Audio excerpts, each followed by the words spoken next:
Sumainyo ang Panginoon. At sumaiyo rin. Ang mabuting balita ng Panginoon ayon kay San Marcos. Papuri sa iyo, Panginoon.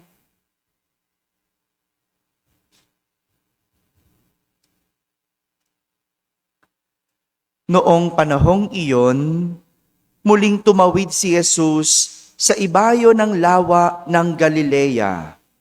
Nakasakay sa bangka. Nasa baybay pa siya ng lawa ay pinagkalimpumpunan siya ng maraming tao. Dumating ang isang lalaking nagngangalang Jairo, isang tagapamahala ng sinagoga. Pagkakita kay Jesus, siya'y nagpatira pa sa kanyang paanan at ang samo. Agaw buhay po ang anak kong dalagita. Kung maaari, sumama kayo sa akin at ipatong ninyo sa kanya ang inyong kamay upang siya ay gumaling at mabuhay. Sumama naman si Jesus at sinundan siya ng napakaraming tao na nagsisiksikan. Ano pat halos maipit na siya. May isang babae roon na 12 taon nang dinudugo at lubhang nahihirapan. Marami ng manggagamot ang tumingin sa kanya at naubos na sa kakapagamot ang kanyang ari-arian. Ngunit hindi siya napabuti kahit kaunti. Bagkus ay lalong lumubha. Narinig niya ang sinasabi ng mga tao tungkol kay Jesus, kaya't nakipagsiksikan siya hanggang sa makalapit sa likuran ni Jesus. At hinipo niya ang damit nito sapagkat sinabi niya sa sarili, "Mahipo ko lamang ang kanyang damit ay gagaling na ako."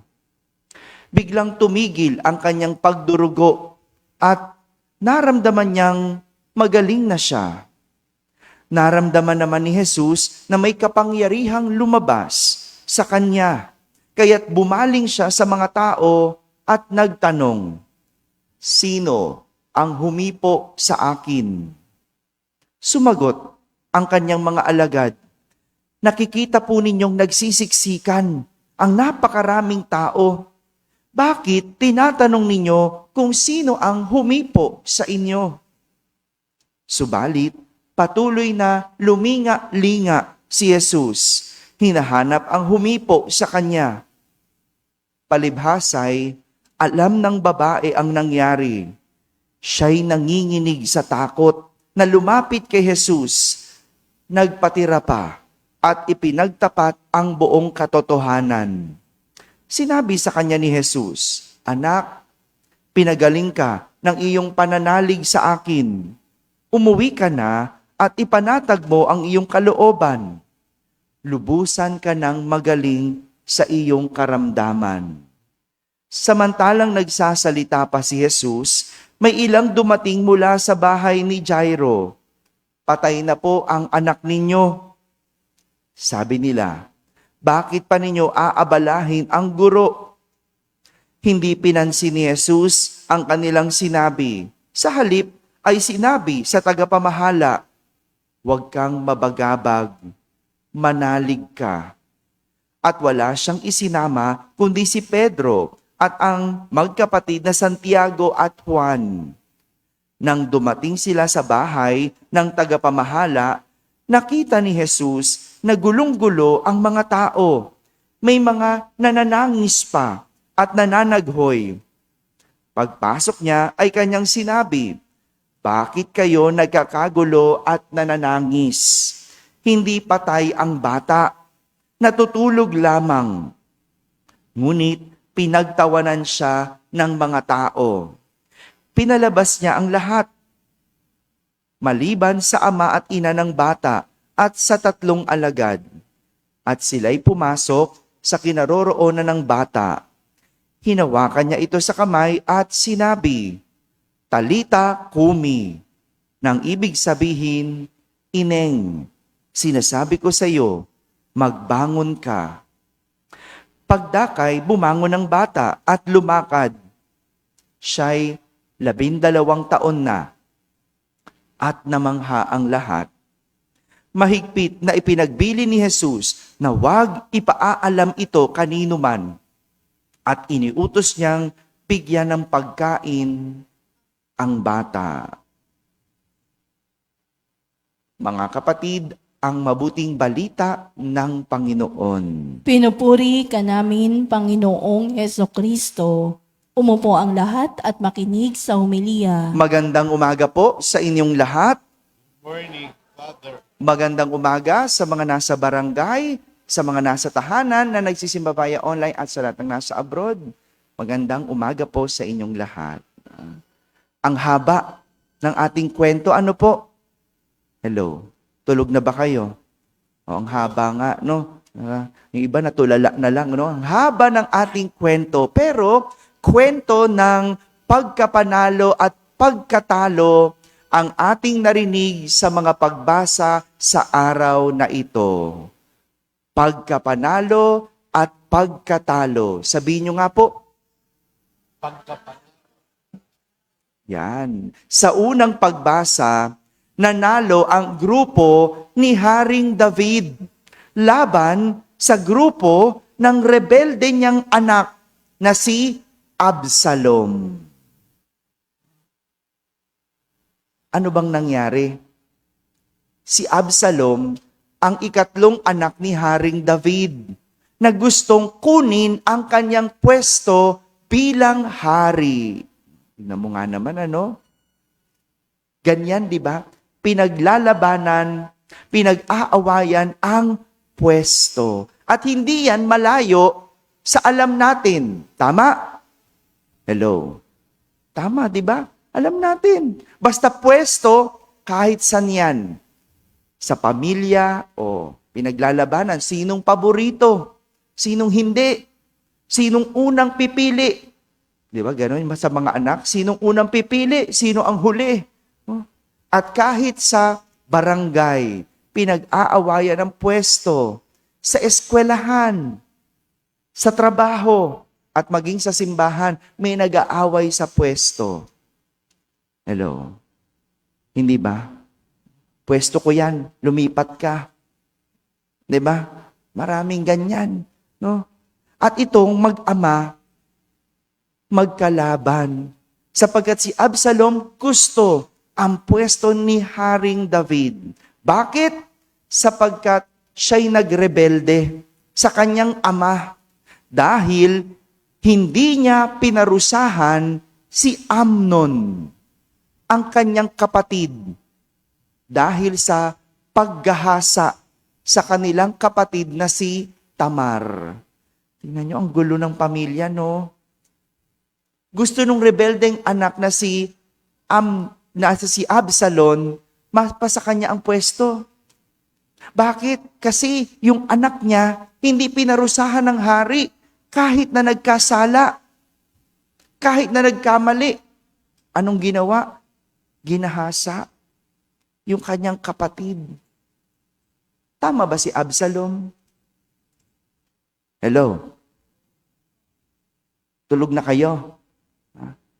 Tama ba? Tama ba dapat parusahan ang anak na nagkasala? Hindi kayo makaimik, oh. Yung mga nanay, di ba, hirap na hirap. Yan. Pag paborito nyo, hindi nyo gagawin yan. No, di ba? Ganyan yung mga magulang, eh, di ba? Anong gagawin? Kawawa naman.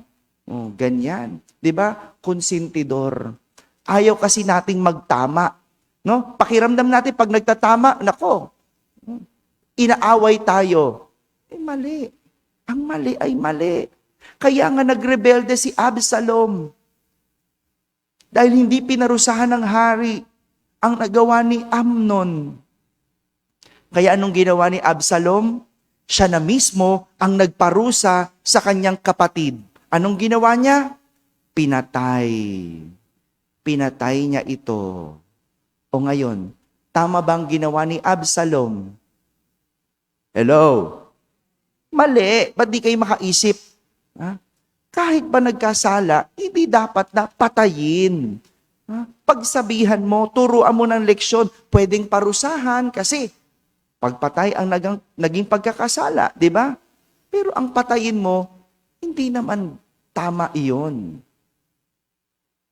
Sa lahat ng ito, ipinapakita sa atin na bawat panalo may natatalo. Bawat panalo may natatalo. Sa pagpatay ni Absalom sa kapatid, dahil sa nagawa nitong kasalanan, sinong nanalo? Hindi kayo makaisip na naman, di ba? Siya'y nanalo at natalo. Di ba? Nanalo ka, o sige na, ikaw ang nakapatay. Ang natalo, yung napatay. Pero talaga bang nanalo ka? Hello? Ang kapatid mong napatay mo, panalo ba yon? Sa pagre-rebelde ni Absalom sa kanyang ama dahil sa nagawa nitong kasalanan, sinong nanalo? Siya'y natalo. Nagrebelde siya di ba? Sinong nanalo? Si Haring David. Bakit? Ano nangyari? Di ba? Napatay din si Absalom. Habang sakay siya ng kabayo, sumabit yung ulo niya sa puno.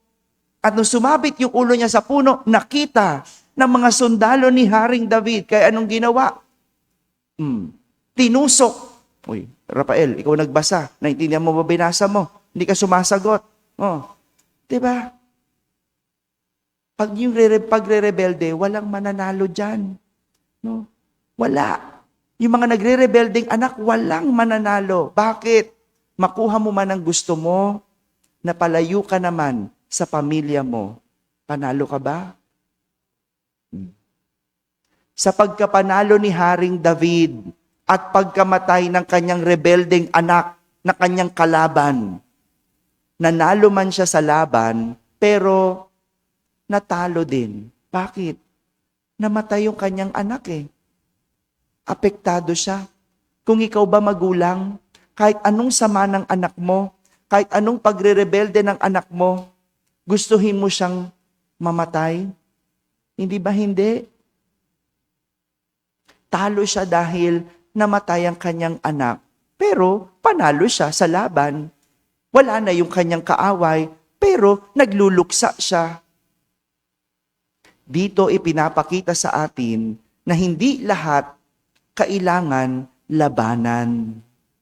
Hindi lahat kailangan labanan. Dahil hindi natin may aalis na sa bawat may nananalo, may natatalo. At kailanman hindi ikinatutuwa ng isang matuwid na tao ang pagkapanalo nito, lalo na kapag may natalo at napapahamak na iba. Tama? Di ba ganon? Pag matuwid ka, hindi mo ikakatuwa ang pagkapanalo mo, lalo na kapag may napahamak. Lahat tayo lumalaban sa buhay. Tama ba? Lumaban ng patas. Tama ba? Ay hindi lahat. May iba, lumalaban ng may daya. 'Di ba? Ang daya, no? Gusto kumita. Kaya anong gagawin? Manloloko. O sinong panalo? Siya. Panalo siya. Pero may nadihado. Masaya ka ba na nanalo ka? Masaya ka na nakapanloko ka? Masaya ba nakapandaya ka? Masaya na nakapangaliwa ka? 2 na asawa mo, masaya ka? Nakapanloko ka, hindi ba? Kung matuwid ka, hindi mo yan ikasisiya. Pero kung baluktot ang pamumuhay mo, ay masaya ka. Dahil nakapanloko ka. No? Ang daming magnanakaw ngayon, no? Diba? Panalo sila. Ang daming bahay, ang daming pera, ang rangya ng buhay. Sinong natalo? Tayo, ang Pilipino. Ngayon, hinahanap sila. Panalo ba? Ngayon, lumalaban pa sa korte. At gusto pa nilang manalo. Tignan mo nga naman ang buhay ng tao, no? Kung sino pang gumagawa ng masama, siya pa ang nakikipaglaban, siya pang matapang. No? Hay, ganyan ang buhay. Samantala sa ating ebanghelyo, isang lalaki naman na nagngangalang Jairo ang may dalagitang anak na agaw buhay, lumalaban sa buhay. At isang babae na 12 taon nang dinudugo ang lumapit kay Jesus. Anong kanilang hiling? Kagalingan. Taong ito, lumalaban sa buhay. At anong kanilang ginamit na panlaban? Pananampalataya. Kaya sa huli, na ipanalo nila ang kanilang laban dahil sa tulong ng Diyos at sa ginamit nilang pananampalataya.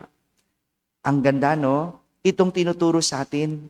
Marami tayong laban sa buhay. Tama? Gusto mong manalo? Hello? Gusto mong manalo, gamitin mo pananampalataya. Dahil kapag Diyos ang kinapitan mo, sigurado ikaw ay ipapanalo. Huwag ka nang gumamit ng anong karahasan. Gumamit ka ng pananampalataya. Laban lang. Patas sa buhay. Nagninegosyo ka, lumaban ng patas. Nag-aaral ka, lumaban ng patas. O gusto mo ng magandang pwesto sa kumpanya, lumaban ng patas. Huwag ka manloloko. Kasi ang matuwid na tao, kailanman hindi ikatutuwa na siya'y manalo at merong natalo. Mga kapatid, itong tinuturo sa atin na ating mga pagbasa sa araw na ito. Sa lahat ng ating laban, may Diyos tayong malalapitan. Dahil walang talo kung Diyos ang kakampi mo.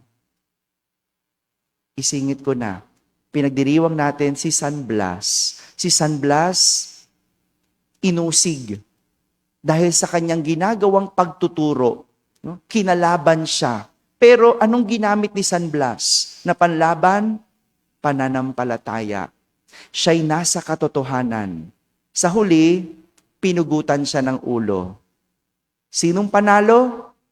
Maaring sila na nakapatay kay San Blas. Si San Blas ba natalo? Hindi. Hindi. Kailanman, hindi matatalo ang mabuti. Mapatay mo man ito, sa huli, ang kakampi niya ay Diyos.